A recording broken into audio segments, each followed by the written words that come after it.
This presentation looks at a creative solution for a better nightlife in Melbourne. It's presented by Kevin, Idan, Jaime and Dennis. Melbourne is renowned for its multiculturalism, which projects itself onto the food industry. It is one of the cities with the highest numbers of restaurants per capita in the world, exhibiting a wide range of cuisines. However, the late-night food scene is not living up to the reputation that Melbourne has. Melbourne's nightlife is fun and extensive, but the food doesn't match. Compared to other big cities such as New York City, Buenos Aires, Bangkok and Seoul, which have an extensive nightlife scene with food available in various places throughout the city. In Melbourne, there is a very small offering of late-night eats, mainly fast food, while the city seems to be moving towards a more substantial nightlife with all-night public transport and supporting services. The food scene seems to be falling behind. It seems there's a great opportunity for development. We have this amazing range of food during the day. However, when the sun sets, restaurants quickly start to close their doors. There are some places that are open late, such as McDonald's, Hungry Jack's, and other types of fast food. But there's not a lot of alternatives to choose from. The question is why? The Australian food scene is very regulated, which makes it hard for small food stalls to be opened up. Unlike the Asian counterparts, street food is of an abundance during the day and night, perhaps due to the low food regulations. We normally see street food at big events or at festivals, but nowhere else. Until recently, there hasn't been a need for late night food. Melbournians have had early nights as public transport would stop after 12 AM. Unless demand can be predicted, having a food stall in Melbourne won't be feasible. There is also an increase in immigration that has changed the population's demographic composition. This has acted like a catalyst for change for Melbourne's nightlife. However, the cost to operate a stall during the night will be expensive as penalty rates will accrue. The first tool we used was a combination of brainstorming and mind mapping. We noted down everything that came to mind and connected it with the topic. We quickly realized that a single food stall wouldn't be enough. Our early concept of a late night market was formed. We thought, what better way to have a wide variety of foods than a market? The market would be open Thursday through to Sunday from 11 PM until 5 AM in the morning. There would be a wide range of food stalls from different international backgrounds with matching music to create a great atmosphere. We connected the four main supportive areas: suppliers, partners, sponsors and consumers. These would be the major things we would have to consider in our planning. We thought of ourselves as the middleman between these, kind of like the organizers. We would enable businesses to operate a small food stall by just paying for the space. We would sort out the deals with the council and make sure that we're following all the regulations. In the product perspective, the current products offered as late night foods are not satisfactory. Although some are priced reasonably, mainly the fast food restaurants. Other restaurants are more pricey than what we would want late at night. The current offerings does not really serve the consumer market, but rather dictates to that market what products are available. From a planning perspective, we can always improve on plans and strategy. Before deciding on a marketing plan, we should try and understand our target segments better. Perhaps we should research more in depth why late night eats around the city aren't more common. There are also maybe some logistical problems that require more extensive planning. From a potential perspective, we see there is potential to increase the amount of late night food stalls that are open. This will have a positive impact on the expenditure of the nightlife sector, as well as the late night social atmosphere. From a people perspective, residents around the city don't have many options for late night foods. However, increasing the late night offerings might also increase the amount of traffic in the city and potentially hurt the lifestyle of local residents.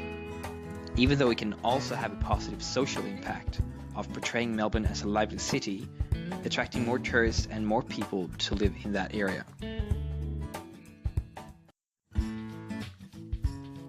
It's too bad that late night Melbourne has a very limited offer of food.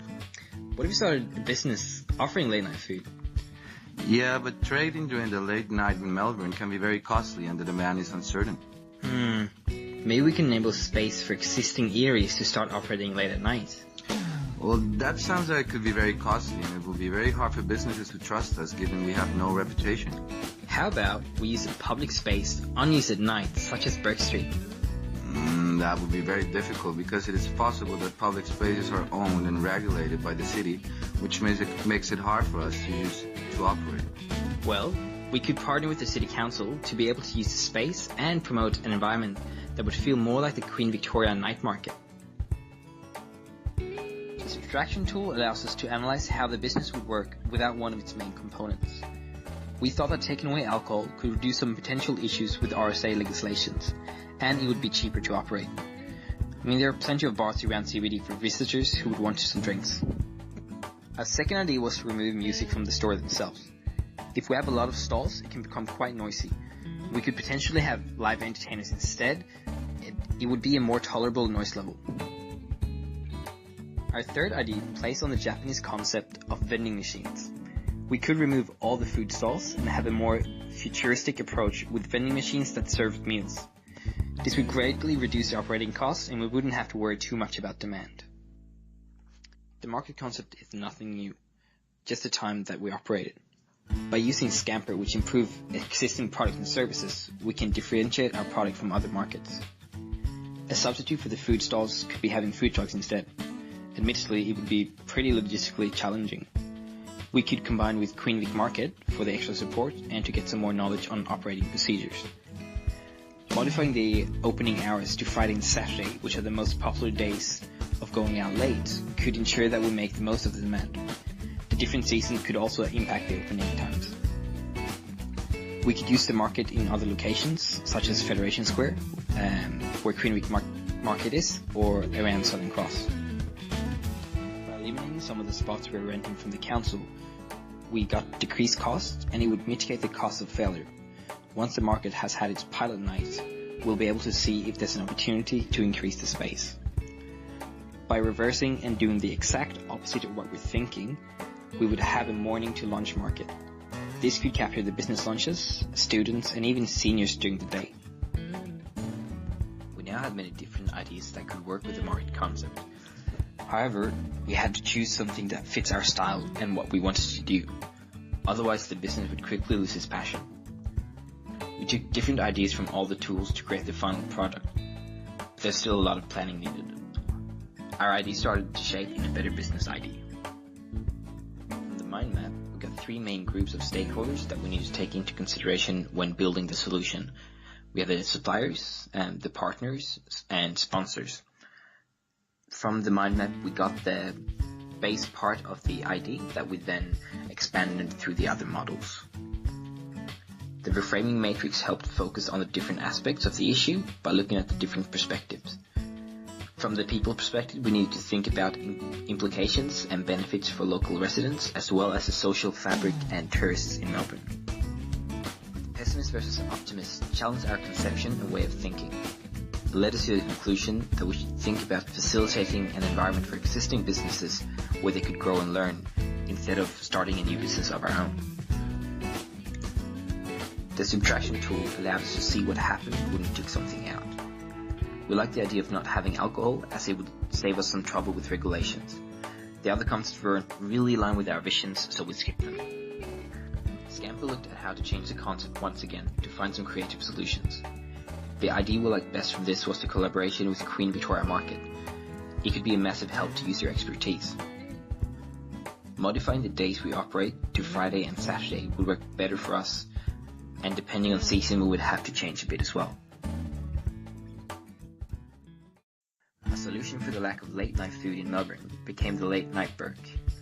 Late Night Bourke will attract late night audience by offering food from different cultures and create a pleasant atmosphere. It will be open from 11 p.m. until 5 a.m. Friday to Saturday on Bourke Street, just in front of H&M. We think this idea will work because it also taps into current nightlife trends around the world. Accessibility used to be an issue, but now public transport has all-night trains and trams on Friday and Saturday.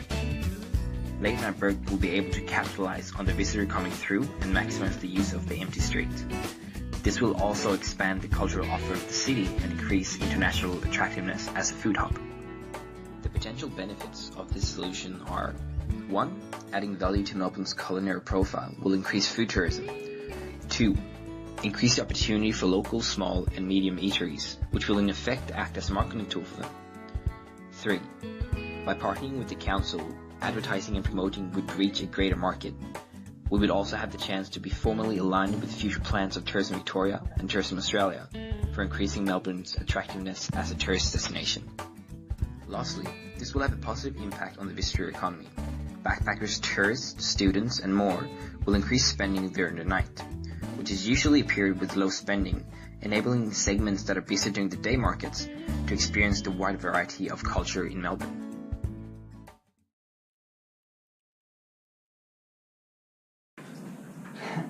Alright guys, what do you learn from this? Well, I learned that by using different mind tools, we can get a better structure and get our thoughts in a more organized fashion, and then enable us to see aspects from different people from different backgrounds and look at the problem from a more holistic view.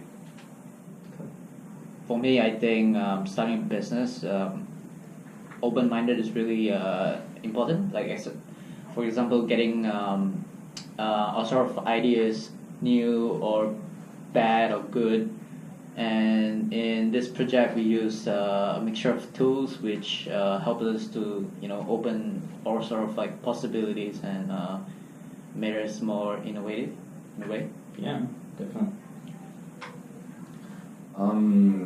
Well, I learned the importance of creative tools when coming up with an idea, and how to challenge that idea from different perspectives. But more than that is learn the importance of using those tools to collaborate with other people, so you can weigh fairly everybody's input.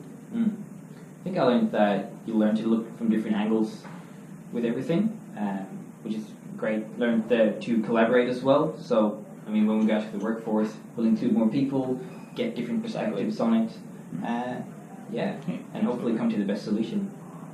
Cool.